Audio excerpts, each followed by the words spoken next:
Abanyadiini aba babiri barimo ababurizi n'abapasita abatebekanisa okwehereera n'ekigendererwa ky'okumanya habere okukwata hari Bibuli kandi omushomo gubira hari n'obuviyu hoteri omuri Ntinda. Okuba Bibuli okugenderaho nugwo mushana niyo tabaza ya buri muntu wena yokugenda buri muntu wena naenda shome ekigambo kya Mukama. Here, well, the teachers here teaching on the doctrine of the Bible. We have found that it's so important for us to train our pastors on biblical doctrines so they can share that with their people and their churches and be better equipped to handle God's Word.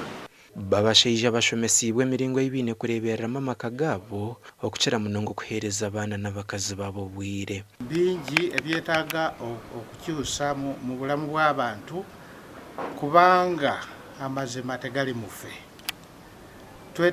Tulabanga ekigambo kya Katonda bwe kitabeera mu bulamu bw'omuntu n'amazima tegabeera mu ye. Kurisho waruhanga wabari ahanchamba zarufu mwetu bintu egisa abantu bezo mu makanisa abo begisa abantu n'ekigambo kya Mukama kumanga ruhanga katuhereza amagara kandi yagatwera kimwe muri Yesu Kristo tugagenderemu. Venerable Reverend Canon Patrick Mutarwa umuhandiki w'ubureberezi bwa Busoga nagira ngo nkabahereza ba Mukama bashemeriro kuburengero mu bantu bitu bamwe bibakaberugaho kare.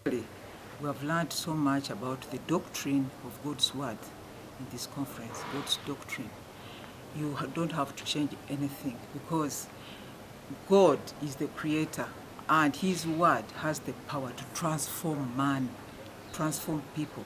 But people have not been transformed because the word has been changed. The doctrine has been abused.